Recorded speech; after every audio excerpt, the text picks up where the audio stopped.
السلام علیکم ورحمۃ اللہ وبرکاتہ۔ ناظرین، امید کرتا ہوں آپ سب خیریت و عافیت کے ساتھ ہوگے۔ آئیے انشاءاللہ عز و جل آج کی اس ویڈیو میں اردو کی 5ویں کتاب کا پارٹ نمبر 4 انشاءاللہ عز و جل پڑھیں گے۔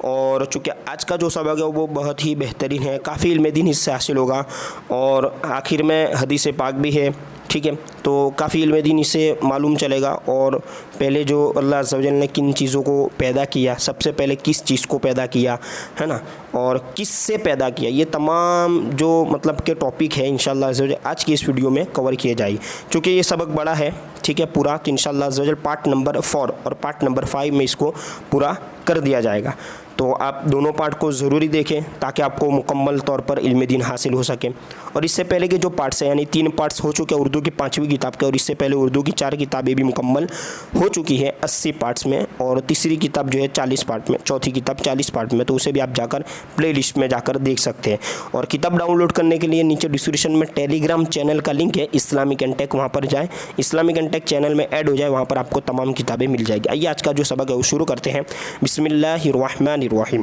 دیکھیں کیا ہے، لیسن نیم جو ہے وہ نور محمدی، یہاں پر ہمیں زیر لگانا پڑے گا، ٹھیک ہے، نور محمدی، حضور پاک صلی اللہ تعالی علیہ وسلم کا نور، دیکھیں یہ صلی اللہ علیہ وسلم۔ دیکھیں آگے شروع کرتے ہیں اس پیراگراف سے۔ ایک اکیلا ہمیشہ سے اللہ تعالی ہے، باقی عالم سے مراد دنیا، باقی عالم کی کوئی بھی چیز ہمیشہ سے نہیں، سب بعد میں ہوئی ہے، نہیں بعد میں، ٹھیک ہے۔ عرش و کرسی، ٹھیک ہے، واو ہے اسی لیے اس کو اس طرح پڑھا جا رہا ہے شین کے بعد پیش دے کر، عرش و کرسی، زمین و آسمان ہے نا، جن و ملائکہ، جنات ملائکہ فرشتے، انسان و حیوان، آفتاب و ماہتاب، آگ، پانی، مٹی، ہوا، سمندر اور پہاڑ وغیرہ پہلے سے نہیں تھے، یہ سب اللہ تعالیٰ کے پیدا کرنے سے ہے نا، پیدا کرنے کے، یہ کیا ہوگا، ٹھیک ہے، پیدا کرنے کے بعد میں ہوئے ہیں، یعنی اچھا یوں بھی ہو سکتا ہے نا، پیدا کرنے سے بعد میں ہوئے، یعنی جب پیدا کیے اس کے بعد یہ پیدا ہوئے، ٹھیک ہے، پہلے نہیں تھے، یعنی یہ سے ہی ہے۔ اس طرح آگے، ابھی اللہ تعالیٰ نے عالم بنایا نہیں تھا کہ، ٹھیک ہے، سب سے پہلے اس نے ہمارے سرکار پیارے مصطفیٰ صلی اللہ تعالیٰ علیہ وسلم کا مقدس نور، ٹھیک ہے، مقدس نور، آئیے سامنے والے پیج پہ بھی پڑھ لیتے ہیں، مقدس نور پیدا فرمایا، پھر اسی نور سے عرش و کرسی، لوح و قلم ہے نا، روح اور فرشتے، آسمان اور زمین، نیز باقی عالم کی دوسری چیزیں یکے بعد دیگر، یک مانے ایک، دیگر مانے دوسرے، ایک کے بعد دوسرے، ٹھیک ہے، یکے بعد دیگرے پیدا فرمائیں۔ خود سرکار مصطفیٰ صلی اللہ تعالیٰ علیہ وسلم فرماتے ہیں، اول ما خلق اللہ نوری ومن نوری خلق کل شیء۔ کیا ترجمہ ہوگا اس کا، یعنی اس کا ترجمہ، سب سے پہلے اللہ تعالیٰ نے، دیکھیں اول سب سے پہلے اللہ تعالیٰ نے، ما خلق اللہ نوری میرا نور پیدا فرمایا ہے، ومن نوری اور میرے ہی نور سے،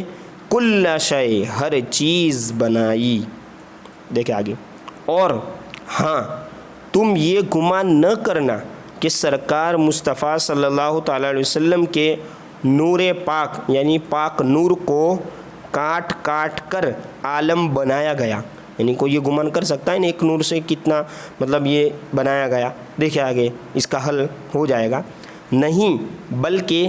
اس نور پاک کے عکس اور کرن سے ہے نا، عکس اور کرن سے اللہ تعالیٰ نے جہان کی ہر چیز پیدا فرمائی ہے۔ اس بات کو یوں سمجھو کیسے کہ کسی شخص نے شمع روشن کی، شمع دیا جلانا، ٹھیک ہے، شمع روشن کی، جس کے ارد گرد کا معنی ہوتا ہے آس پاس، ٹھیک ہے، آس پاس ارد گرد ہزاروں چراغ بے روشنی کے پڑے تھے، یعنی ایک روشن تھا باقی سب بے روشن یعنی جلائے ہوئے نہیں تھے۔ پھر اس نے ان تمام چراغوں کی بتیاں ہے نا اس شمع سے یعنی جو پہلے لگائی تھی اس سے لگا دی، اب سب چراغ روشن ہو گئے اور شمع کی روشنی میں ذرا بھی کمی نہیں آئی۔ تو جس طرح ایک شمع سے ہزاروں چراغ روشن ہوئے، یوں ہی اللہ تعالیٰ نے عالم یعنی دنیا بنانے سے پہلے حضور اقدس ہے نا سرکار مصطفیٰ صلی اللہ تعالی علیہ وسلم کا نور پیدا فرمایا، پھر اس نور کی شمع سے یعنی تمام اس کی روشنیوں سے عالم کی ہر چیز بنائی، ٹھیک ہے۔ اچھا، اور اس پیدا فرمایا، پھر اس نور کی شمع نہیں ہے، شعاع مانے اس کی کرنیں اور اس کا جو عکس ہوتا ہے نا، شعاعیں کہتے ہیں، وہی شعاع